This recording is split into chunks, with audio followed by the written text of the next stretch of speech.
என்னன்னா இது இது தூய்மை பணியாளர் போராட்டம் இன்னும் நோட் ஸ்டார்டிங்ல இருந்து, ஏன்னா இருக்கிற லிசனர்ஸ் சில பேருக்கு அது தெரியாம இருக்கலாம். ஸோ நீங்க கிளியரா எக்ஸ்பிளைன் பண்ணீங்கன்னா அது கரெக்டா இருக்கும்ன்றதுக்காக. சரி, அதுக்கு முன்னாடி அதுக்கு முன்னாடி வந்துட்டு அவரை இன்ட்ரடியூஸ் பண்ணிடலாம். புளியந்தோப் மோகன் அவர் வந்துட்டு மக்கள் கூட களத்துல எப்பவுமே பயணிச்சுட்டு இருக்காரு. அவர் ஒரு அம்பேத்கரிஸ்ட்.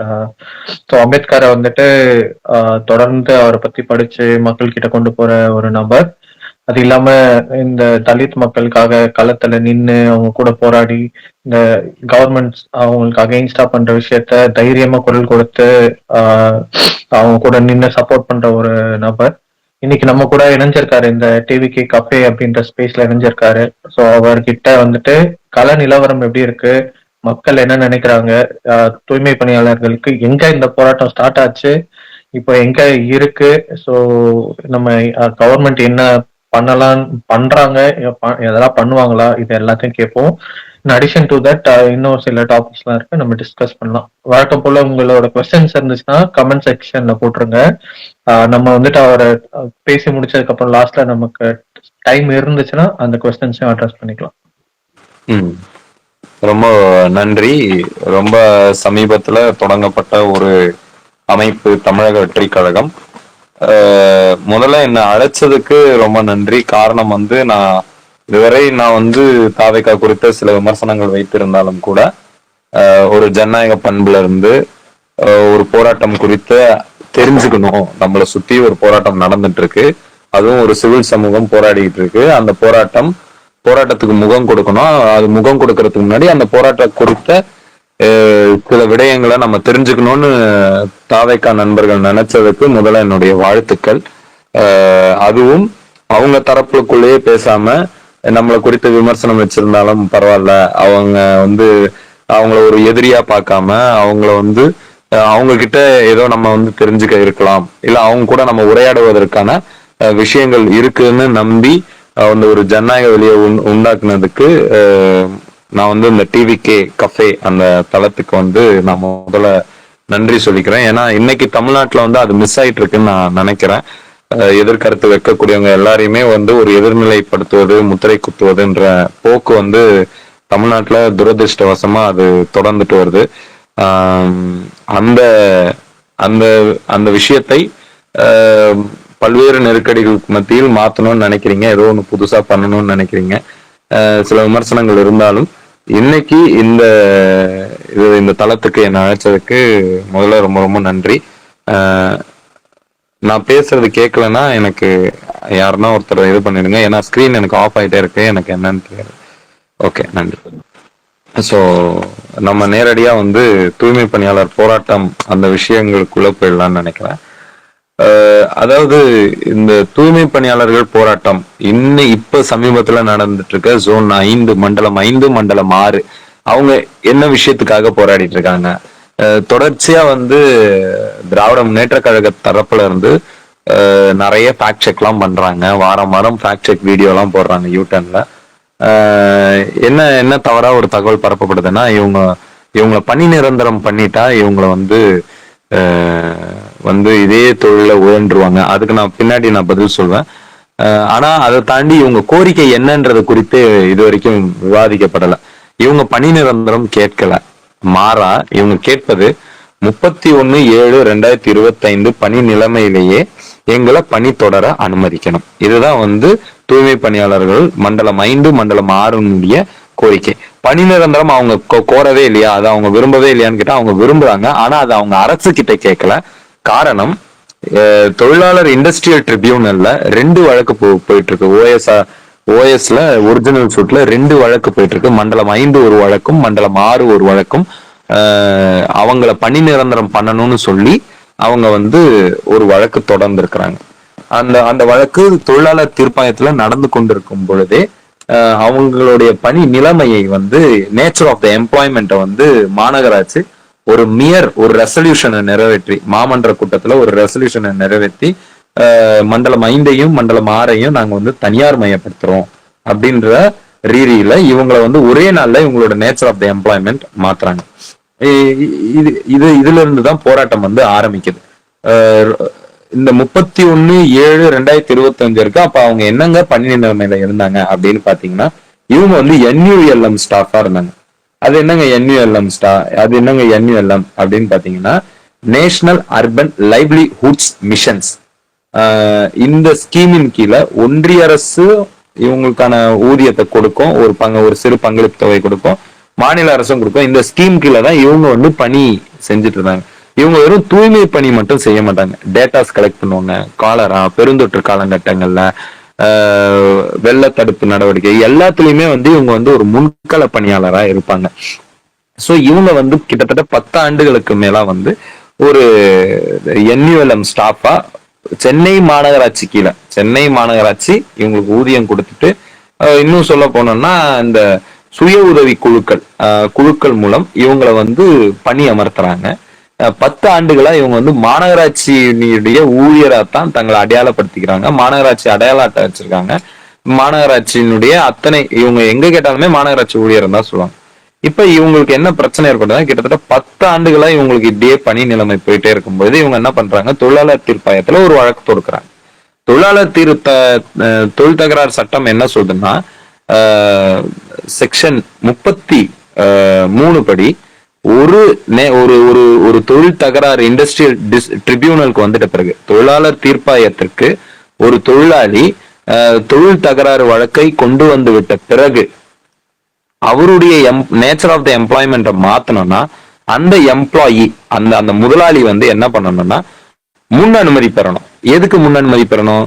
ஏன் இந்த பாதுகாப்பு இருக்குதுன்னா, நான் வழக்கு தொடுத்துட்டதுக்காகவே ஒரு நிறுவனம் என் மீது காழ்ப்போடு ஒரு பிரிஜுடிஸ வந்து என்னை வந்து பணி நீக்கம் பண்ணலாம், என்னை டீப்ரமோட் பண்ணலாம், இதெல்லாம் பண்ணுவதற்கு வாய்ப்பு இருக்குன்றதுனால இந்த பாதுகாப்பு வந்து அந்த சட்டத்துல இருக்கு. செக்ஷன் 33 படி நீ நியாயமான காரணத்தை முன் அனுமதி பெற்று வந்து நீ வந்து தீர்ப்பாயத்துக்கிட்ட ஒரு பர்மிஷன் லெட்டர் கொடுத்து நீ அவங்ககிட்ட இருந்து நீ வந்து அவனுடைய ஆக்ஷன் அவனுடைய அனுமதி வாங்கிட்ட பிறகு நீ நேச்சர் ஆஃப் த எம்ப்ளாய்மெண்ட் மாத்திக்க அப்படின்னு அந்த சட்டம் சொல்லுது. இவங்க அந்த சட்டப்படி பண்ணாம, section 33 of industrial disputes act 1947 படி பண்ணாம, அனுமதி பெறாம இவங்க என்ன பண்றாங்கன்னா, ஒரு மாமன்ற தீர்மானத்தை வைத்துக்கொண்டு வாங்க நாங்க ராம்கிக்கு வந்து கான்ட்ராக்ட கொடுத்துட்டோம் 5/6 நாளையில இருந்து நீங்க ராம்கி ஸ்டாப் அப்படின்றாங்க. சோ இங்க இருந்து பிரச்சனை ஆரம்பிக்குதுங்க. இங்க இருந்துதான் 1/8/2025 இருந்து மாநகராட்சி நுழைவாயில்ல இந்த தூய்மை பணியாளர்கள் போராட நிர்பந்திக்கப்படுகிறார்கள். இந்த போராட்டத்தை அவங்க வந்து விருப்பப்பட்டு செய்யல, நிர்பந்திக்கப்படுகிறார்கள். கிட்டத்தட்ட 13 நாள் ஒரு வரலாற்று சிறப்புமிக்க போராட்டம் நடந்தது நீங்க எல்லாரும் தெரிஞ்சிருப்பீங்க. ஆசிய வரலாற்றிலேயே இல்ல சென்னை வரலாற்றுல இதுவரைக்கும் இப்படியான ஒரு போராட்டம் நடந்ததே இல்லை. பல்வேறு சுற்றுகள் பேச்சுவார்த்தை போச்சு, பல்வேறு நிலைகள்ல பேச்சுவார்த்தை நடந்தாலும் அரசு ஒரு படி கூட பின்னோக்கி செல்ல தயாராக இல்லை. ஆரம்பத்துல முதல் நாள் போராட்டத்துல பல்வேறு கோரிக்கைகள் இருந்தாலும் தூய்மை பணியாளர்கள் அந்த 13 நாள் போராட்டத்திலையும் 31/7/2025 அந்த ஸ்டேட்டஸ் கோவை எங்களுக்கு ரீட்டைன் பண்ணா போதுங்க அப்படின்னு தான் அவங்க சொல்லி போராட்டம் பண்ணிட்டு இருந்தாங்க. உயர்நீதிமன்றத்துல இந்த வழக்கு வந்த போது தமிழ்நாடு அரசாங்கத்தின் தலைமை வழக்கறிஞர் என்ன சொன்னாருன்னா, நாங்க ஏன் பர்மிஷன் கேட்கல, உங்க எல்லாருக்கும் தோணலாம் ஏன்பா ஒரு பர்மிஷன் தானே கேட்டுட்டு போலாம்ல. அப்ப அதுலதான் இந்த அரசனுடைய ஒரு அந்த ஒரு தந்திரம் ஒளிஞ்சிருக்கு. அவங்க என்ன சொல்றாங்கன்னா, நாங்க இண்டஸ்ட்ரியல் டிஸ்பியூட்ஸ் ட்ரிபியூனல்ல போயிட்டு இண்டஸ்ட்ரியல் ட்ரிபியூனல்ல போயிட்டு நாங்க அனுமதி கேட்டுட்டோம்னா மறைமுகமா இவங்க வந்து எங்களோட எம்ப்ளாயின்னு நாங்க ஒத்துப்போங்க, அந்த மாதிரி ஒத்துக்கிட்டதா ஆயிடுங்க, அதனால நாங்க கேட்க மாட்டோம் அப்படின்னு அரசு தலைமை வழக்கறிஞர் சொல்றது. இங்க நீங்க ஒரு விஷயம் விளங்கிக்கணும். 10-15 வருஷமா ஒரு தொழிலாளி உங்க கீழே பணியாற்றினவன எனக்கும் அவனுக்கு சம்பந்தமே இல்லைன்னு ஒரு அரசு சொல்லுது. அப்ப நான் யாரோட தொழிலாளி? இங்க இருந்து பிரச்சனையை அணுகணும்னு நான் நினைக்கிறேன். அப்ப இந்த இடத்துல தலைமை வழக்கறிஞர் இப்படி சொல்றாரு, போராட்டம் இன்னும் வந்து வீரியமா ஆகுது. அப்ப நம்ம கோரிக்கையில நம்ம தெளிவா இருந்தோம். 31/7/2025 பணி நிலைமையில தான் எங்களுக்கு நீங்க வந்து பணியை வந்து தொடரணும் அப்படின்றதுல வந்து தெளிவா இருந்து இன்னைய வரைக்கும் அதே ரீதியில தான் நம்ம போராட்டம் நடக்குது. இன்னொன்னு திமுக தரப்புல சொல்லக்கூடியது என்னன்னா, ஏங்க தனியார் மயத்தை நாங்கள் கொண்டு வரவில்லை. நாங்கள் இந்த 2 ஜோனை தான் பண்ணோம். அனைத்து இந்திய அண்ணா திராவிட முன்னேற்ற கழக ஆட்சியின் போது 10 ஜோன் வந்து நாங்க வந்து தனியார் மயப்படுத்திட்டோம் அப்படின்னு சொல்றாங்க. அதுல உண்மை இருக்கான்னு கேட்டீங்கன்னா 100% உண்மை. ஏன் 10 ஜோன் பண்ண போது அமைதியா இருந்தீங்க? ஏன் இந்த 2 ஜோனுக்கு மட்டும் காத்துறீங்க? உங்களுக்கு திமுக வெறுப்பு, திமுக திராவிட மாடல் ஆட்சிக்கு நீங்க வந்து கெட்ட பேர் உண்டாக்கணும்னு இந்த போராட்டத்தை பண்றீங்க. பாஜக ஆட்சிக்கு வருவதற்காக நீங்க வழிகொள்ளுறீங்க. அப்படிலாம் கிடையாதுங்க. 10 ஜோனை வந்து தனியார் மயப்படுத்தும் போதும் அன்னைக்கு நமக்காக எதிர்ப்பு தெரிவித்தவர் யாருன்னா, இன்னைக்கு முதலமைச்சரா இருந்து அன்னைக்கு எதிர்கட்சி தலைவரா இருந்த அண்ணன் முதலமைச்சர் மு க ஸ்டாலின் அவர்கள் தான். அவர் தான் வந்து எதிர்ப்பு தெரிவிச்சாரு. இன்னைக்கு தூய்மை பணியாளர்கள் அவங்க கையில ஏந்திக்கிட்டு இருக்க ஆதாரம் என்னன்னா, 2021 பிப்ரவரி மாசம் அன்னைக்கு எதிர்கட்சி தலைவரா இருந்த மு க ஸ்டாலின் அவர்கள் ஒரு கடிதம் போடுறாருங்க. அண்ணா திராவிட முன்னேற்ற கழக அரசு 8 ஜோனை தனியார் மயப்படுத்தின போது இவங்களெல்லாம் தனியார் மயப்படுத்தலாமா? நீங்க தூய்மை பணியாளர்கள் பணி நிரந்தரம் பண்றதுன்னா ஒரு அரசுக்கு வந்து நல்லது. நீங்க இப்படி தனியார் மயம் கொடுத்து இவங்களுடைய வாழ்க்கையை கெடுக்குறீங்களே, இதெல்லாம் இல்லாம இதுல ஏங்க சாதியை கொண்டு வரீங்கன்னு எங்களை சொல்றாங்க. அன்னைக்கு மு க ஸ்டாலின் அவருடைய கடிதத்துல கடைசி பத்தில என்ன குறிப்பிடுவார்னா, இந்த தூய்மை பணியாளர்கள் அனைவரும் பட்டியல் இனத்தவர்கள், இவங்களை பணி நிரந்தரம் பண்ணி இவங்க வாழ்க்கையை மாத்துங்கன்னு ஒரு வார்த்தையை சொல்றாங்க. ஏங்க இன்னைக்கு இதே திமுக என்ன சொல்லுது? பணி நிரந்தரம் பண்ணிட்டா இவங்க வந்து இதே தொழில உழன்றுவாங்க அப்படின்னு சொல்லுது. ஆனா அன்னைக்கு முதலமைச்சரா அந்த மு க ஸ்டாலின் என்ன சொல்றாரு? பணி நிரந்தரம் பண்ணி இவங்க வாழ்க்கையை மாத்துங்க. எதுங்க உண்மை? சரி, இப்ப அன்னைக்கு ஏன் போராடலன்றதுக்கு இது ஒரு பதில். அன்னைக்கு போராடணும். போராட்டத்துக்கு பெரும் நம்பிக்கையா வந்தவர் மு க ஸ்டாலின் அவர்கள். நமக்கு நாம என்ன திட்டத்தின் மூலம் தமிழ்நாடு முழுக்க பயணத்தின் போதும் சரி, இதே கொளத்தூர் தொகுதியில வந்து ஒரு பெரிய பெட்டி, அதுக்கு ஒரு பூட்டை போட்டு எல்லாரையும் வாங்க வாங்க மனு போடுங்கன்னு சொன்ன போதும் சரி, அப்ப நம்ம மனு போட்ட போதும் குறிப்பா தூய்மை பணியாளர்கள் மனு குறித்து முகம் கொடுத்து மு க ஸ்டாலின் அவர்கள் என்ன பேசினார்னா, நான் ஆட்சிக்கு வந்தவுடன் நிச்சயமா உங்க கோரிக்கை நிறைவேற்றப்படணும் அப்படி வீடியோவா பேசுறாரு. தேர்தல் வாக்குறுதியை 158 285 திமுகவினுடைய எந்த தேர்தல் வாக்குறுதியிலையும் உடனடியாக என்ற வார்த்தை வந்து இருக்காது. ஆனால் இந்த வாக்குறுதி 285 மட்டும் என்ன இருக்கும்னா, பணி, ஓய்வூதியம், ஊதியம் உள்ளிட்ட கோரிக்கைகள் உடனடியாக நிறைவேற்றப்படும் அப்படின்ற வார்த்தை கொடுத்துருக்காங்க. ஆனா பி.கே. சேகர் பாபு என்ன சொல்றாருன்னா, நாங்க பணி நிரந்தரம் பண்றோம்னு எங்கேயுமே சொல்லவே இல்லையே, எங்க தேர்தல் வாக்குறுதியிலே சொல்லலையேன்னு ஒரு ஒரு பொய்ய சொல்றாரு. இந்த ட்விட்டர் ஸ்பேஸ் மூலமா நான் யூடர்னுக்கு இன்னொரு சேலஞ்ச் விடுறேன். இதுல என்ன வந்து ஃபேக்ட் செக்ன்றத அவங்க பண்ணணும். ஏன்னா கடந்த வாரம் உங்க கட்சி தொடர்பா அவங்க ஒரு ஃபேக்ட் செக் பண்ணிருக்காங்க. நான் சொன்னேன் இது வரைக்கும் 2 பொய் திமுகவை அம்பலப்படுத்திருக்கேன். ஒண்ணு வந்து பணி நிரந்தரம் பண்ணுவேன்னு ஸ்டாலின் அவர்கள் சொன்னாரு. இன்னொன்னு இன்னொன்னு வந்து எங்க வாழ்வாதாரத்தை பட்டியலினத்தவர் அந்த கடிதம் மு க ஸ்டாலின் கடிதம் கொடுத்திருக்கிறாரு, தேர்தல் வாக்குறுதி கொடுத்திருக்கிறாரு. இது 2ம் உண்மையா இல்லையா, இதை வந்து அவங்க திமுக வந்து ஃபேக்ட் செக் பண்ணட்டும். இன்னைய வரைக்கும் பண்ணல. பி.கே. சேகர் பாபு பொய் சொல்றாருன்னு நாங்க சொல்றோம். இப்ப இதுக்கு அடுத்து ஏங்க மத்த ஜோன்லாம் அமைதியா இருக்கிறாங்க, நீங்க மட்டும் ஏன் பிரச்சனை பண்றீங்க? நீங்க மட்டும் மாத்த கூடாதுன்னு சொன்னா அது எந்த வகையில நியாயம்னு கேக்குறாங்க. இதுக்கு நாங்க சொல்ற பதில் என்னன்னா, எந்த ஜோன்லயும் இண்டஸ்ட்ரியல் டிஸ்பியூட் எழவில்லை. மத்த 10 ஜோன்ல எந்த தொழிலாளியும் போயிட்டு வழக்கு போடல என்ன பணி நிரந்தரம் பண்ணுன்னு. நாங்க 2 ஜோன் வந்து வழக்கு போட்டிருக்கிறோம். என்ன வழக்கு போட்டிருக்கோம்? எங்களை பணி நிரந்தரம் பண்ணுன்னு வழக்கு போட்டிருக்கோம். ஒரு தகராறு இருக்கும் பொழுது அந்த தகராறை தீர்க்காமல் எனது பணி நிலைமையை மாற்றுவதற்கு சட்டம் அனுமதிக்கலைங்க. அது வந்து மீண்டும் மீண்டும் சொல்லிட்டோம். சோ இதுதான் நம்ம அவங்களுக்கு கொடுக்குற பதில். இப்ப ஏங்க நீங்க வந்து ராம்கிக்கு போறதுனால என்னங்க பிரச்சனை, ஒரு தனியார் கான்ட்ராக்ட் போறதுனால என்னங்க பிரச்சனை அப்படின்னு கேக்குறாங்க. என்ன பிரச்சனை? இப்ப தனியார் கிட்ட போறதுனால என்னுடைய அந்த எக்ஸ்பீரியன்ஸ் வந்து தனியார் கிட்ட போயிட்ட பிறகு நான் ஃப்ரெஷரா மாறிடுறேன். நான் வந்து என்னுடைய எக்ஸ்பீரியன்ஸ் எல்லாமே காலி ஆயிடுது. இன்னும் நான் வந்து ஒரு 4 கண்டிஷன்ஸ் தரான். என்ன சொல்றான்?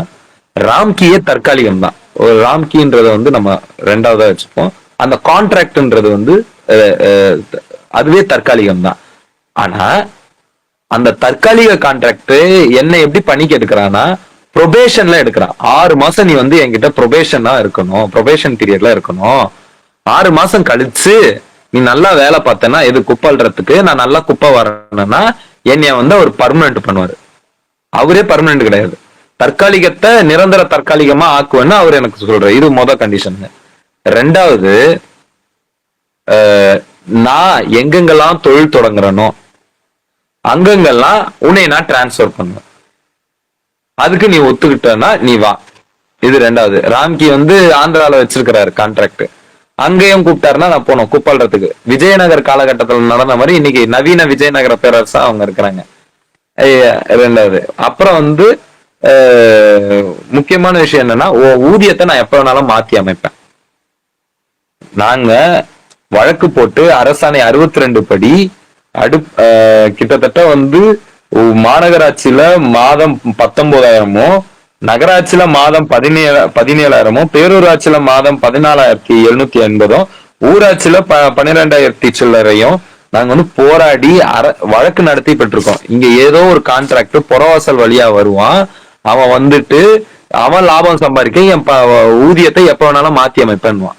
சோ இந்த கான்ட்ராக்ட நாங்க ஒத்துக்கிறது சமரசமா இருக்காது, எங்களுக்கான சமாதியா தான் இருக்கும். அதனாலதான் நாங்க தனியார் கான்ட்ராக்டை ஏற்கிறோம். சரி, இப்ப இது வரைக்கும் நம்ம வந்து என்ன கோரிக்கை, என்ன நாங்க கேட்கிறோம், இது வரைக்கும் அரசு என்ன பொய் சொல்லிச்சு, ராம்கே ஏன் வேணாம்னு சொல்றோம்னு பார்த்தோம். இப்ப நம்ம என்ன பார்க்க போறோம்னா இந்த பிரச்சனை என்ன இருக்கு. ஏங்க வேர்ல்டு பேங்க் என்ன பண்றாங்க, உலகம் முழுக்க இருக்கக்கூடிய நகரங்களை கட்டமைக்கிறாங்க. இப்ப நான் இந்த பிரச்சனையை வெறும் subject to DMK, subject to Kumaraguruparan, subject to PK. Sekar Babu, subject to Stalin கூட நான் கொண்டு போக விரும்பல. இது வந்து ஒரு international problem. World bank, Asian development bank ஒவ்வொரு நகரங்களையும் அது கட்டுமானத்தை தீர்மானிக்குது. இது இன்னைக்குதான் பண்ணுதான்னு கேட்டீங்கன்னா அது ரொம்ப காலமா பண்ணிட்டு இருக்கு. 60கள்லயே அண்ணாதுரை அவர்கள் ஆட்சிக்கு வந்த போதே, ஏன் காமராஜர் அவர் பீரியட்லயே, காமராஜ் அவர் பீரியட்லயே வந்து MUDP, TNUDPன்ற ஸ்கீம்லாம் வந்து வேர்ல்டு பேங்கோட scheme, Madras urban development project, Tamil Nadu urban development project, இதுபடி அப்பவே வந்து நகர கட்டுமானங்களை அவங்க தீர்மானிக்க ஆரம்பிச்சாங்க. அங்க தொடங்கி அதுக்கப்புறம் அண்ணாதுரை அவர் பீரியட்ல வந்து சென்னை எழில்மிகா மாத்திரேன் அப்படின்னு சொல்லி அப்பையும் வெளியேற்றப்பட்டது இந்த பூர்வக்குடி மக்கள். அது தொடர்ந்துகிட்டே வருதுங்க. இப்ப ஏங்க நான் இந்த வேர்ல்டு பேங்க சொல்றேன்னா, இந்த வேர்ல்டு பேங்க் வந்து நமக்கு கடன் கொடுக்குறான். எதுக்கு கடன் கொடுக்குறான், நீ உன் நகரத்தோட இன்ஃப்ராஸ்ட்ரக்சரை, ஏசியன் டெவலப்மெண்ட் பேங்க்கும் வேர்ல்டு பேங்க்கும் நம்மளுக்கு கடன் கொடுத்து உன் நகரத்தோட இன்ஃப்ராஸ்ட்ரக்சரை நீ வந்து டெவலப் பண்ணிக்க அப்படின்னு சொல்றான். அவன் டெவலப் பண்ணிக்கன்னு சொல்றதுக்கு பின்னாடி என்ன இருக்குன்னா, நான் டெவலப் பண்ண சொல்றேன், அந்த டெவலப் யார் பண்ணுவான்னா நான் அனுப்புற தனியார் நிறுவனம் பண்ணுவான், இல்ல நீ எதனா ஒரு தனியார் நிறுவனத்தை வச்சு பண்ணு அப்படின்னு சொல்றான். இப்ப இவங்க கடன் வாங்கிட்டாங்களா, இவங்க கடன் வாங்கிட்டதுனால அவன் சொல்லக்கூடிய அந்த நகர கட்டுமானம் அந்த எப்படி இருக்கணுமோ அதன்படிதான் இவங்களும் தீர்மானிக்க வேண்டிய நிர்பந்தத்துக்கு ஆளாகிறாங்க. இப்ப இந்த இடத்துல இருந்து இப்ப ஏங்க ராம்கிக்கு இதுக்கு என்னங்க சம்பந்தம் அப்படின்னு கேட்டீங்கன்னா, ஒரு மாநகராட்சியினுடைய அடிப்படை பணிகள்ல 3, 1 வரி வசூல் செய்வது, இன்னொன்னு நகரத்தை தூய்மையாக வைத்துக் கொள்வது, அதுக்கப்புறம் உள் சாலைகளை கட்டுமானம் பண்ணுவது, அதுக்கப்புறம் நம்ம மாநகராட்சி பள்ளி கல்வி தருது, அப்புறம் பிரைமரி ஹெல்த் கேர் இதையும் தராங்க, ஒரு சுகாதாரம். இப்ப தூய்மை பணின்றது ஒவ்வொரு மாநகராட்சிக்கும் இருக்கக்கூடிய அடிப்படை பணி. இப்ப இந்த வேர்ல்டு ட்ரேட் ஆர்கனைசேஷன், இந்த வேர்ல்டு பேங்க், இந்த வேர்ல்டு ட்ரேட் ஆர்கனைசேஷன் என்ன சொல்றதுன்னா, அரசு நீ எந்த சேவையும் செய்யாதன்னு, கவர்மெண்ட் நீ எந்த சேவையும் செய்யாத, எல்லாத்தையும் தனியார் கிட்ட கொடுத்துரு, தனியாருக்கு நீ கான்ட்ராக்ட் கொடு, மக்களுக்கு நீ எந்த சேவையும் ஃப்ரீயா தரக்கூடாதுன்னு. இந்திய அரசு வேர்ல்ட் ட்ரேட் ஆர்கனைசேஷனுடைய ஒரு சிக்னேட்டரி. அவங்க இப்ப முரசொலி மாறன்லாம் இருந்தபோது, அமைச்சரா இருந்தபோது தோஹா அந்த மாதிரி நிறைய மாநாடுகள் இருக்கு, அது குறித்து விரிவா பின்னாட்கள்ல பேசுவோம் வாய்ப்பு இருந்ததுன்னா. அந்த மாநாடுகள்ல போட்ட விளைவு இன்னைக்கு நம்ம அதை அனுபவிச்சுட்டு இருக்கோம். சர்வீஸ் செக்டர் எல்லாத்தையும் தனியாருக்கு கொடுக்க வேண்டும் என்ற அந்த திட்டம் தான் இன்னைக்கு ஸ்டாலின் வந்து நடைமுறைப்படுத்திட்டு இருக்காரு. அப்ப ஏங்க ஸ்டாலின் மேல கோச்சிருன்னு கேட்டா, ஸ்டாலின் வந்து நம்ம கிட்ட பொய் சொன்னாரு. நான் ஆட்சிக்கு வந்தா இந்த கொள்கைக்கெல்லாம் நான் அடிப்படைய மாட்டேன். ஏன்னா பழனிவேல் தியாகராஜன் மீண்டும் மீண்டும் சொல்லக்கூடிய ஒரு வார்த்தை என்னன்னா, எங்களுக்கு பொலிட்டிக்கல் வில்லும் இருக்கு, அட்மினிஸ்ட்ரேட்டிவ் ஸ்கில்லும் இருக்குன்றாங்க. பொலிட்டிக்கல் வில்லு இருக்கக்கூடிய ஒரு ஆட்சியில மக்கள் விரோதமா இருக்கக்கூடிய சர்வதேச அழுத்தங்களுக்கு பலியாகி நம்ம நகரத்தை இவங்க என்ன பண்றாங்கன்னா பன்னாட்டு நிறுவனங்களுக்கு தாரை வைக்கிறாங்க. எப்படிங்க ஒரு ஒரு தூய்மை பணியை தனியாருக்கு கொடுப்பதன் மூலம் நம்ம நகரத்தை தாரை வார்த்ததா ஆகும்னு நீங்க சொல்றீங்க, பெரிய குற்றச்சாட்டை சொல்றீங்கன்னு கேட்கலாம். ஏன் சொல்றேன்னா, நான் மறுபடியும் முன்னாடி சொன்ன பாயிண்ட்டுக்கு போறேன். ஒரு மாநகராட்சியின் மிக முக்கிய பணிகள்ல ஒண்ணு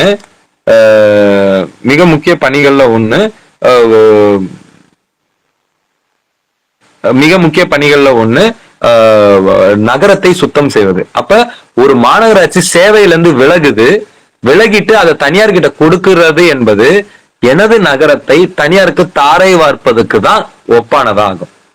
இது மாநகராட்சி இஸ் ஃபார் சேல்னு நம்ம சென்னை கார்பரேஷன் அறிவிக்குது. தமிழ்நாடு கவர்மெண்ட் அதை செயல்படுத்துது. சோ அதனாலதான் இந்த தூய்மை பணியாளர் போராட்டம் வெறுமன முதலாளி தொழிலாளி பிரச்சனை மட்டும் கிடையாது. இது நமது மாநகரத்தை யாருக்கும் தாரை வார்த்து விடக்கூடாது.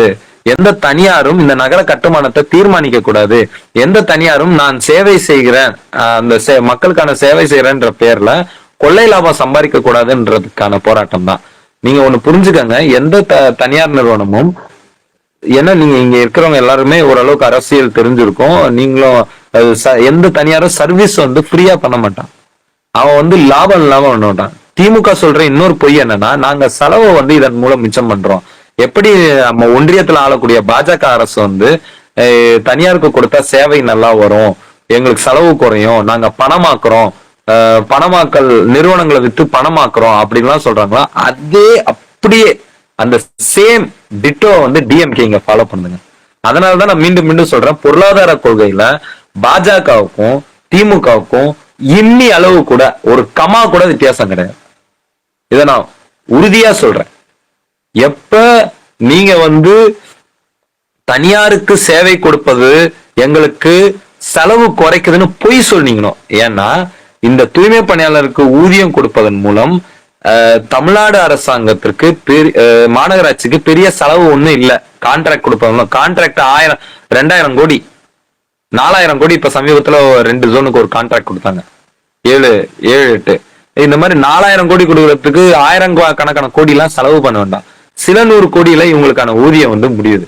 ஆனாலும் இந்த அரசு செய்ய ஒரு தனியார் நிறுவனங்கள் கொள்ளை லாபம் சம்பாதிப்பதற்காக இந்த கான்ட்ராக்டலைசேஷன்ற அந்த விஷயத்த கொண்டு வராங்க. இதனால மக்களுக்கு எந்த ஒரு பயனும் இல்லை.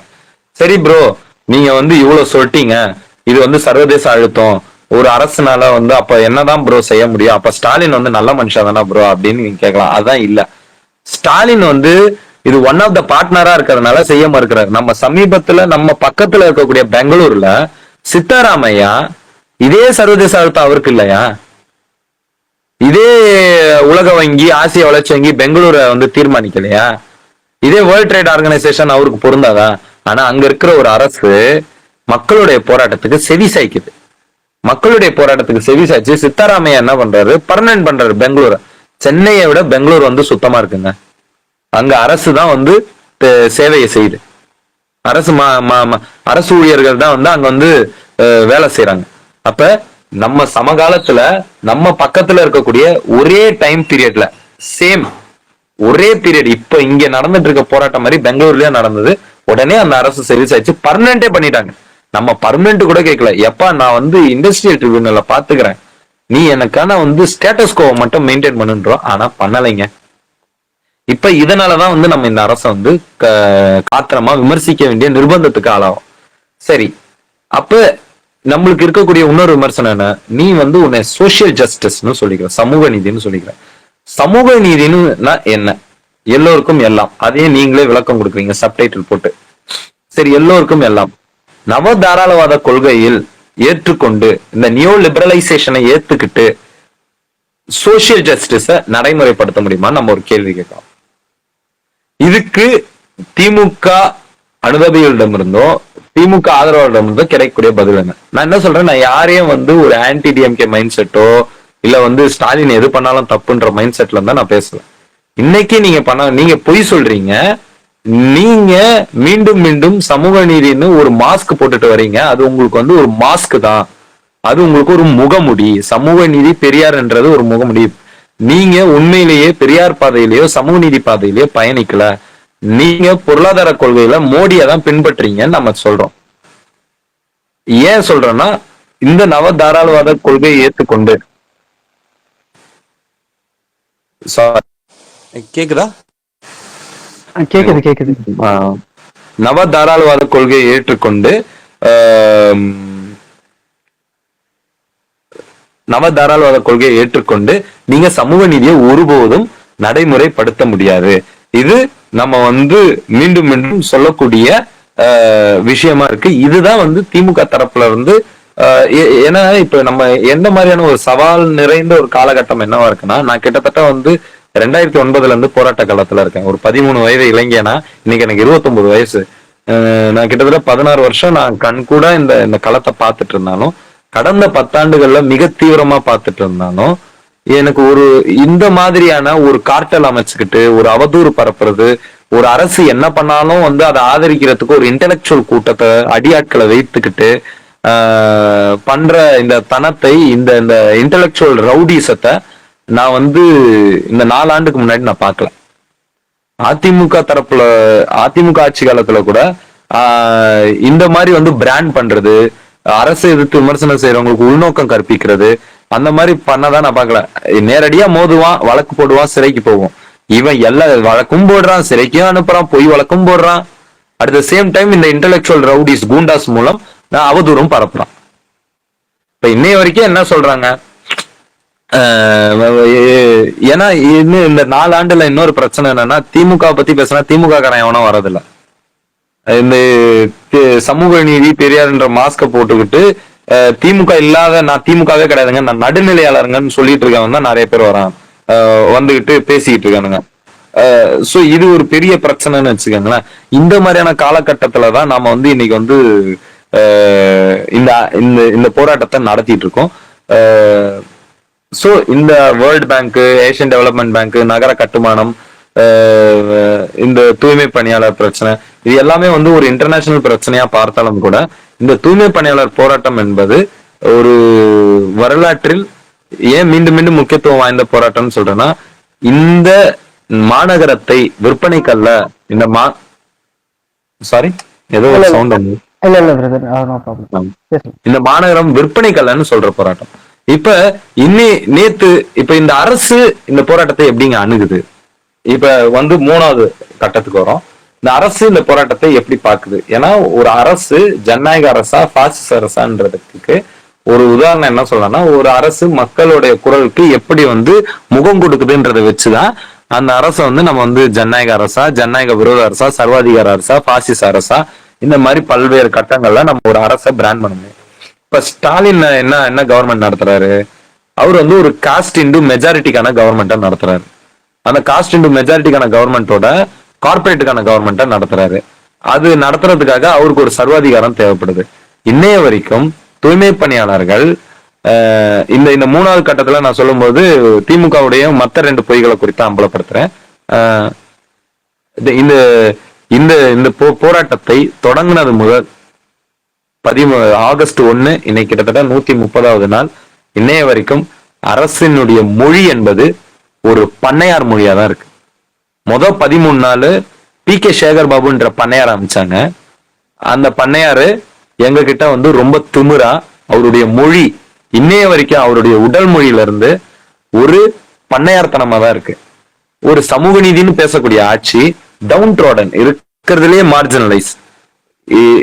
ஏன்னா தூய்மை பணியாளர்ன்றவங்க மத்தவங்க இப்ப as being a தலித், நீங்க வந்து ஒரு தலித் சமூகத்தில் பிறந்தவர் அனுபவிக்கக்கூடிய அந்த சமூக தீண்டாமை காட்டிலும் ஒரு தலித் சமூகத்தில் இருக்கக்கூடிய ஒரு தூய்மை பணியாளர் அதிகப்படியான தீண்டாமையை அனுபவிப்பார்.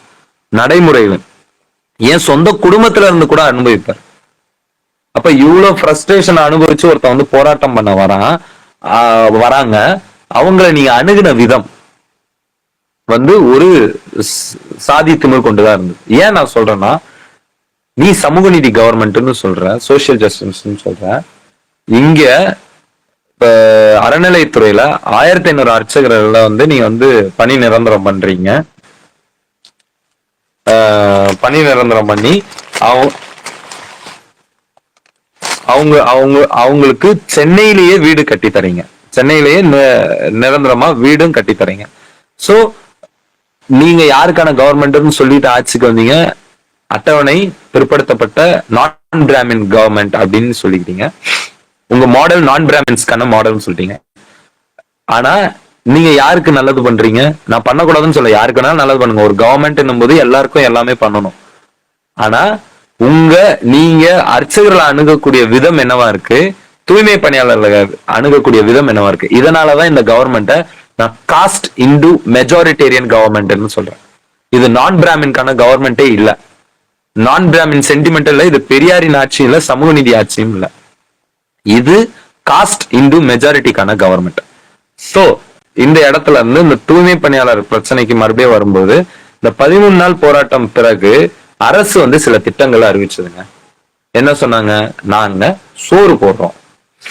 நாங்க என்ன கேட்டோம்? வேலை கேட்டோம். அவன் என்ன சொல்றான்? சோறு போடுறேன்றான். இது வந்து ஒரு ஃபியூடல் மென்டாலிட்டி. ஒருத்தன் வந்து அவனை ஆண்டான் அடிமை காலகட்டத்துல அடிமைக்கு சோறு போட்டு மட்டும் வேலைக்கு வச்சுப்பேன்னு சொன்னான் பாத்தீங்களா, அந்த மென்டாலிட்டி. அதுல இந்த சோறு போடுறேன்னு சொல்றது கூட ஒரு பெரிய பொய். என்னன்னா, நாங்க 3 வேளை சோறு போடுறோம். 3 வேளை சோறு. நீங்க நல்லா பாத்துக்கோங்க, எல்லா திட்டத்திலயும் வந்து இவங்க வந்து பேரை மாத்திட்டே இருப்பாங்க. நாங்க இலவச பயணம்னு சொல்ல மாட்டாங்க, விடியல் பயணம். நாங்க இலவச உதவித்தொகைன்னு சொல்ல மாட்டாங்க, உரிமை தொகை. நாங்க இலவச மிதிவண்டின்னு சொல்ல மாட்டாங்க, விலையில்லா மிதிவண்டி, விலையில்லா விலையில்லா அந்த திட்டம் இப்படின்னு சொல்லுவாங்க. எதுவுமே இலவசங்கன்னு சொன்ன இந்த அரசு தூய்மை பணியாளருக்கு வழங்கக்கூடிய உணவை இலவச உணவுன்னு சொல்லுச்சு. அப்ப இந்த மனநிலைக்கு பேர் என்ன? 3 வேளைன்னு சொல்லிச்சு. இது போய் எந்த ஒரு தூய்மை பணியாளரும் அரசு கிட்ட இருந்து 3 வேளை உணவு வாங்கல. நான் காலைல ஷிஃப்ட் போனேன்னா காலையில மட்டும் சாப்பிடுவேன். மதிய ஷிஃப்ட் போற ஊழியர் மதியம் ஷிஃப்ட் சாப்பிடுவார். நைட்டு ஷிஃப்ட் போற ஊழியர் நைட்டு ஷிஃப்ட் சாப்பிடுவார். இப்படி ஒவ்வொரு ஷிஃப்ட் ஊழியரும் ஒரு வேளை தான் சாப்பிடுறாரு. ஆனா வெளியில சொன்னது என்ன? 3 வேளை. வீடு தராங்க. எந்த வீடு? கார்கில் நகர்ல மண்ணு கரும் சாம்பல் வந்த வீடு. நான் கிட்டத்தட்ட குடிசை மாற்று வாரியத்தோட கிட்டத்தட்ட கடந்த 7 ஆண்டுகளா தொடர்ச்சியா பணி செய்யறோம். 7 ஆண்டுகள ஒரு கூட்டமைப்பு வச்சும் நகர்ப்புற நில உரிமை குடியிருப்பு கூட்டமைப்புன்ற பேர்ல இந்த ஸ்டாலின் கவர்மெண்ட் வந்த பிறகு அது குறித்து கூட இன்னொரு நாள் பேசலாம். இந்த நான் கூட ரெட்பிக்ஸ்ல ஒரு பேட்டி கொடுத்திருக்கிறேன். விஜய் அவர்கள் சொன்ன அந்த அனைவருக்கும் வீடு திட்டம் அறிவிச்ச போது திமுக தரப்புல இருந்து ஒரு பொய், அவுட் ஆஃப் த டாபிக்கா இருக்கும், ஒரு பொய் பரப்புனாங்க. நாங்க ஏற்கனவே குடிசை மாற்று வாரியம் மூலமா எல்லாருக்கும் வீடு கொடுத்துருக்கோம், கலைஞர் நினைவில்லம் வீடு கொடுத்துருக்கோம். நாங்க இன்னைக்கு குடிசை மாற்று வாரியத்தை எப்படி வந்து இந்த ஸ்டாலின் கவர்மெண்ட் ஏஜென்சி போர்டா மாறிச்சு, நாங்க எப்படி வீடு இல்லாம இருக்கிறோம்ன்றத குறித்து நான் பேசியிருக்கிறேன். வாய்ப்பு இருந்தா போய் பாருங்க. இன்னொரு நாள் வாய்ப்பு இருந்தா கூட அது குறித்து கூட பேசுவோம். சோ அந்த குடிசை மாற்று வாரியத்தோட திட்டம் தொடர்பா நாங்க 7 ஆண்டுகளா பல்வேறு ரீதியில அதிமுக ஆட்சிகளத்துல இருந்து போராடிட்டு வரோம். அந்த போராட்டத்தில எங்களுக்கு கிடைச்ச எங்களுக்கு அனுபவம் என்னன்னா, கார்கில் நகர்ல இருக்கக்கூடிய வீடுக்கு வந்து சுற்றுச்சூழல் துறை அமைச்சகத்துடைய அனுமதி 4 ஆண்டுகள் தரவே இல்லை. இந்த ஸ்டாலின் கவர்மெண்ட் வந்த பிறகு ஏதோ பண்ணி அந்த அனுமதியை வாங்கிட்டு அங்க வந்து கரும் சாம்பல் வரும் வீட்டுக்குள்ள. அந்த சாம்பல் வர வீட்டை வந்து இந்த தூய்மை பணியாளருக்கு தரேன்றாங்க. அர்ச்சகர்களுக்கு சென்னைக்குள்ள வீடு, எங்களுக்கு கார்கில் நகர்ல வீடு, செம்மஞ்சேரியில வீடு, பெரும்பாக்கத்துல வீடு. அப்ப இந்த கவர்மெண்ட் சோசியல் ஜஸ்டிஸ் கவர்மெண்டா? இதை வந்து ப்ரொபகேண்டா பண்றாங்க. நாங்க வீடு தரோம் தூய்மை பணியாளர். சரி, ரைட். அப்புறம் என்ன சொல்றாங்க? தூய்மை பணியாளர்களுக்கு நாங்க வந்து 10 லட்சம் லோன் தருவோம் அவங்க தொழில் மாறுறதுக்கு, அவங்களை இந்த தொழில் வந்து விடுவிக்க. நான் என்ன சொல்றேன், எதுக்கு அவங்க வந்து கேட்கணும்? நீங்களே விடுவீங்க. 1953 தொழிலாளிகள் நாங்க போராட்டம் பண்றோம். நாங்க போராட்டத்தை இன்னைக்கு நாங்க கைவிடுறோம். ஆளுக்கு 10 லட்சம் இந்த அரசு கொடுத்தா லோனு சும்மா தரான்னா லோனா கொடுங்க, எங்க வாழ்க்கையை மாத்துங்க, எங்களுக்கு குப்பை வாழ்க்கை வேண்டாம். அப்ப இது ஒரு பொய். என்னன்னா, ஏற்கனவே அட்டவணை சாதியை சேர்ந்தவர்களுக்கு தாட்கோவில் தொழில் மேம்பாட்டுக்கு லோனுன்றது உண்டு. இவன் என்னமோ புதுசா வந்து நான் வந்து ஒரு பேக்கேஜை உருவாக்கியேன் தூய்மை பணியாளருக்காக அப்படின்னு சொல்றது வந்து ஒரு பொய். இது 2வது பொய். இது 3 வேளை சோறு போடுறோன்றது பொய். நாங்க தான் வந்து தூய்மை பணியாளர்களுக்கு இந்த ஸ்கீம் மூலம் வாழ்க்கையை மாத்துறதுக்கு 10 லட்சம் லோன் தரோம்னு சொல்றது 2வது பொய். 3வது பொய் வீடு. அது பொய்ன்னு சொல்ல முடியாது. கார்கில் நகர் வீடு தான்.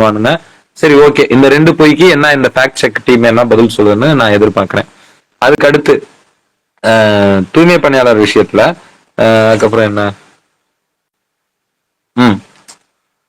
அதுக்கடுத்து இந்த அரசு இந்த தூய்மை பணியாளர்களுக்கு பணி நிரந்தரம் இந்த விஷயத்துக்கு நான் முழுக்க பதில் சொல்லணும்னு நினைக்கிறேன். ஏன்னா இது குறித்து கூட்டணி கட்சிகளை பேச விட்டு அவங்கள எதிரியாக்கி திமுக தப்பிச்சிச்சு. குறிப்பா அண்ணன் திருமா அவர்களை இந்த பிரச்சனையில அவர் பணி நிரந்தரம் கேட்கலன்னு சொல்லி அவரை கொண்டு அவரை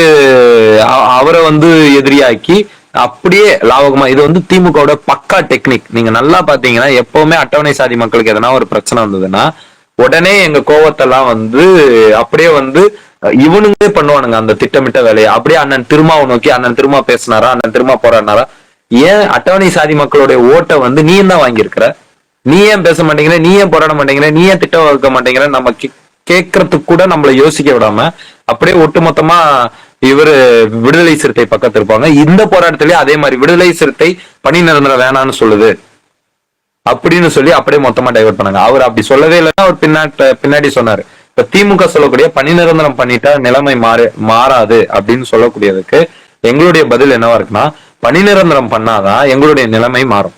ஏன் மாறும்? இதுவரை பணி நிரந்தரம் செய்யப்பட்ட ஒரு தூய்மை பணியாளரின் மகன்களோ மகள்களோ இந்த தொழிலுக்கு மீண்டும் வரவில்லைங்க. இது டேட்டாங்க. இதை வேணா ஃபேக்ட் செக் பண்ணிட்டங்க. நகராட்சி ஆணையரா இருக்காங்க ஒரு தூய்மை பணியாளரோட குழந்தை. ஒரு தூய்மை பணியாளரோட பையன் ரொபாட்டிக்ஸ் இன்ஜினியரா இருக்கிறாரு, கெனித்ராஜ்னு. இந்த மாதிரி பல்வேறு உதாரணங்கள் சொல்லிக்கிட்டே போலாம், அடுக்கிக்கிட்டே போலாம். இந்த மாதிரி தனியார்ல கான்ட்ராக்ட்ல இருந்த ஒரு தூய்மை பணியாளரோட பசங்க பெரிய அச்சீவ் பண்ணாங்கன்னு எத்தனை பேர் இருக்காங்க? அச்சீவ் பண்ணாங்கன்னா சொந்த முயற்சியில பண்ணிருப்பாங்க. அந்த பணி நிலைமையில இருந்து கிடைத்த பலன்கள் மூலம் அந்த பலன்கள் அந்த குழந்தைகளுக்கு போய் ஆயிருக்காங்கன்னு கேட்டா இல்ல. இன்னொன்னு, நான் ஒரு அரசு ஊழியரா இருந்தேன்னா, தூய்மை பணியாளர் ஒரு அரசு ஊழியரா இருந்தேன்னா 10 ஆண்டுகள் கழிச்சு நான் ஏதோ ஒரு தேர்வு எழுதியோ 10வது பாஸ் பண்ணேன்னா எனக்கு வேற ஒரு வேலை இல்ல, அங்கேயே ஒரு டிரைவர் வேலை. அரசே என்ன மாத்தும், தனியார் என்ன மாத்துமா? மாத்தாது.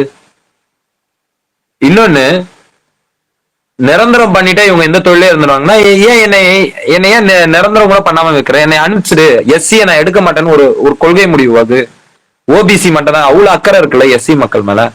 நாங்க எடுக்க மாட்டாங்க, எஸ்சி மக்கள் வேற எதனா தொழில் போட்டாங்க, வாங்குங்க, உங்களுக்கு லோன் தராங்க, உங்களுக்கு கடை தராங்க, உழவர் சந்தை உருவாக்குறாங்க, ஊரெல்லாம் காம்ப்ளெக்ஸ் உருவாக்குறாங்க, அதுல உங்களுக்கு இடஒதுக்கீடு தராங்க. தூய்மை பணியாளர் இதுக்கு முன்னாடி நீ குப்பை வாரி இருந்தானா உனக்கு 5% மர்ச்சன்ட்ல உனக்கு இடஒதுக்கீடு அறிவிங்க. நான் வரவேற்கிறேங்க, போய் காலில் விடுறேங்க, காலை கழுவி குடிக்கிறேங்க நானு, ஸ்டாலின் காலை கழுவி. அப்ப பொய் சொல்லுது இந்த கவர்மெண்ட். பணி நிரந்தரம் பண்ணாதான் எங்க நிலைமை மாறும். இது பணி நிரந்தரம் பண்ணாமல் இந்த நிலைமை மாறாது. ஏன்னா பணி நிரந்தரம் பண்ண எம்ப்ளாயி தான் உரிமை கேட்பாரு. கையால மலம் அள்ள மாட்டேன்னு, கையால குப்பால மாட்டேன்னு, எல்லா அவருடைய மொழியே வேறையா இருக்கும், உரிமை மொழியா இருக்கும். ஆனா ஒரு பணி நிரந்தரம் பண்ணவரோட மொழி அப்படி இருக்காரு. இன்னொன்னு, பணி நிரந்தரம் பண்ணாதனால பெண் தூய்மை பணியாளர் எல்லாம் பாலியல் வன்கொடுமைகளா அனுபவிக்கிறாங்க. நான் அது குறித்து ஒரு பெரிய டேட்டா எடுத்திருக்கேன். அநேகமா மார்ச் மாசம் நான் அதை வெளியிடுவேன். அது பெரிய ஒரு பூதாகரமா மாறும். வெல்லும் தமிழ் பெண்கள்னு சொல்லி வெக்கமே இல்லாம தமிழ்நாடு அரசு நேற்று நடத்துது. அப்ப இங்க போராடுறவங்களா தமிழ் பெண்கள் இல்லையா? எஸ்சி தமிழர்கள் இல்லையா? அப்ப இந்த தமிழர்கள்ன்ற இதுக்குள்ளேயே எங்களை நீங்க தமிழர்களாவே பார்க்கலன்றதான் இதுல தெரியுது. சோ இந்த போராட்டத்தில் தமிழ்நாடு அரசு ஒருபோதும் மக்களுடன் இல்லை. இன்னைக்கு கிட்டத்தட்ட 27வது நாளா உண்ணாநிலை போராட்டம் நடத்திட்டு. பிரிட்டிஷ் ஆட்சி காலத்துல கூட நம்ம சுதந்திர போராட்ட வீரர்கள் உண்ணாவிரத போராட்டம் நடத்த ஏதோ ஒரு பிரதிநிதி ஏதோ ஒண்ணு பேசலாம். ஆனா இன்னைக்கு சுதந்திர பெற்ற நாடுன்றோம். ஸ்டாலின் கவர்மெண்ட்ல இன்னைய வரைக்கும் ஒருத்தர் கூட போயிட்டு உண்ணாவிரத்தை முடிச்சுக்கங்க, உண்ணாவிரதம் பண்ணாதீங்க, குறைந்தபட்ச கோரிக்கை கூட 2ஆம் பட்சங்க. உங்க அமைச்சர் பெருமக்களை எவனா ஒருத்தன் பேசுனீங்களா? அப்ப இந்த மக்களோட உயிரை நாங்க ஒரு மசுரா தான் பார்ப்போம். இது ஒரு உயிரே இல்ல. நீ எஸ்சினா எங்களுக்கு இப்படிதான், எஸ்சி போராட்டத்தை இப்படிதான் அணுகும்னு ஸ்டாலின் கவர்மெண்ட் சொல்லாம சொல்லுது. மீண்டும் மீண்டும் சொல்றேன், Stalin government is anti Dalit, anti பீப்புளா தான் இயங்குது. ஸ்டாலின் பெயரை வைத்துக்கொண்டு அவர் ஹிட்லர் ஆட்சி தான் செய்யறாரு. நான் அவர்கிட்ட ஜோசப் ஸ்டாலின் ஆட்சி கொடுங்க, சோசியலிச கவர்மெண்ட் கொடுங்கன்னு சொல்லல. முத்துவேல் கருணாநிதி ஸ்டாலினுக்கு என்ன என்ன கெப்பாசிட்டின்னு எங்களுக்கு தெரியும். ஆனா சொன்ன வாக்குறுதியை பொய் சொல்லி மக்கள்கிட்ட நம்பிக்கை துரோகம் பண்ணிருக்கீங்க. அந்த துரோகம் பண்ணாதீங்க. இவங்களுக்கு செய்யாம வேற யாருக்கு செய்ய போறோம்? இவங்களுக்கு இது அவங்களுடைய உரிமை. எங்களுடைய எங்களுடைய பணியை எங்களுக்கு கொடுத்தா எங்களுடைய சாப்பாடை நாங்களே சாப்பிடுவோம். யாரும் இது பண்ணணும்னு அவசியம் இல்லை. இன்னொன்னு, இந்த ஸ்டாலின் கவர்மெண்ட் பண்ணக்கூடிய 2 தகுடு திட்டங்கள்ல அதை மட்டும் சொல்லிட்டு நான் முடிச்சுக்கிறேன். அதுக்கடுத்து கேள்வி பதிலுக்குள்ள போவோம். ஊதியத்துல குறைந்தபட்ச ஊதியம் நாங்க தர ஆரம்பிச்சிட்டோங்க, ஆனாலும் இந்த தூய்மை பணியாளர் போராடுறாங்கன்றாங்க. அந்த குறைந்தபட்ச ஊதியத்தை ராம்கி தரல. அந்த காம்பன்சேஷன் மாநகராட்சி பண்ணுது. இது எந்த வகையில நியாயம்? நீ கான்ட்ராக்டும் கொடுத்துட்ட, ஒரு தனியார் கான்ட்ராக்ட். இப்ப உதாரணத்துக்கு சாம்சங்ல சாம்சங் தொழிலாளர்கள் போராட்டம் பண்றாங்க ஊதிய உயர்வு கேட்டு. உடனே சாம்சங் கிட்ட போயிட்டு நீ கொடுக்கலன்னா என்ன, நான் ஒரு 500 ரூபா நான் உனக்கு மாசமானா டெய்லி ஊதியத்துல நான் 500 ரூபா பங்களிப்பு தரேன், இதை சேர்த்து கொடுன்னு சொன்னா இது சரியா வருமா? எவனோ ஒருத்தன் லாபம் சம்பாதிக்க ஏன் மக்கள் வரி பண்ண நீ ஏன் பங்களிப்பா தரக்கூடாது? ஏன் தரக்கூடாதுன்னா இது நிரந்தரமா தொடராது. இன்னைக்கு போராட்டத்தை திசை தற்காலிகமா பண்ண ஏற்பாடுதான் இந்த அரசு எங்களை ஏமாத்துறதுக்காக பண்ணுச்சு. இது நிரந்தரமா தொடரும்னு அரசே சொல்லட்டுமே, முதல்ல பண்ணாது. அதே மாதிரி இந்த இலவச உணவும் விலையில்லா உணவும் கூட தனியார் ஊழியர்களுக்கு நீ ஏன் தர? Is a response, is the master, IMS agent அப்படின்னும் போது அவன் தான் எனக்கான உணவை தரணும். அப்படியே தரணும்னா நீ திட்டம் போடு. எந்த கான்ட்ராக்ட் வந்தாலும் அது போட துணிவு இல்லை. ஏன்னா கான்ட்ராக்ட் போட்டா அவன் உதைப்பான். அதனால அது போட துணிவு இல்லாம தற்காலிகமா எங்களை ஏமாத்த இன்னும் எங்க அப்பா பாட்டம் பூட்டம் காலத்திலே இருப்போம்னு நினைச்சுக்கிட்டு இருக்காங்க ஸ்டாலின் கவர்மெண்ட். இது எங்க காலம். இந்த காலத்துல ஏமாற நாங்க தயாரா இல்ல. சோ இந்த சோறு போடுறன்றது இந்த ரெண்டுமே தற்காலிகம் தான். 200 ரூபாய் இவங்க தினம் ஊதியத்துல பங்களிப்பா ராம்கிக்கு தரதும் இருக்கட்டும். விலையில்லா உணவும் நிரந்தரமா தொடராது. அது இந்த போராட்டத்தை நீர்த்து போக செய்வதற்காக அரசு செஞ்ச சதி. இவ்வளவுதான். எல்லாம் ஓரளவுக்கு நான் கவர் பண்ணியிருக்கேன்னு நினைக்கிறேன். இது ரொம்ப ஒரு மோனோலாகா இருந்ததுனால மக்கள் யார் முகத்தையும் பார்த்து பேச முடியாதனால இது எனக்கு ஒரு புது அனுபவம். சரியா பேசினான்னு கூட தெரியல, ஓரளவுக்கு எல்லாத்தையும் கவர் பண்ண கூட தெரியல. அதனால என் பேச்சுல எதனா குறை இருந்ததுன்னா என்னை பொறுத்தருள்க. இணையத்துல பேசி பழக்கம் இல்லை, யாரும் முகத்தையும் பார்க்க முடியல, அதனால என்ன ரிப்ளை கிடைக்கிறதுன்னு தெரியல. நன்றி.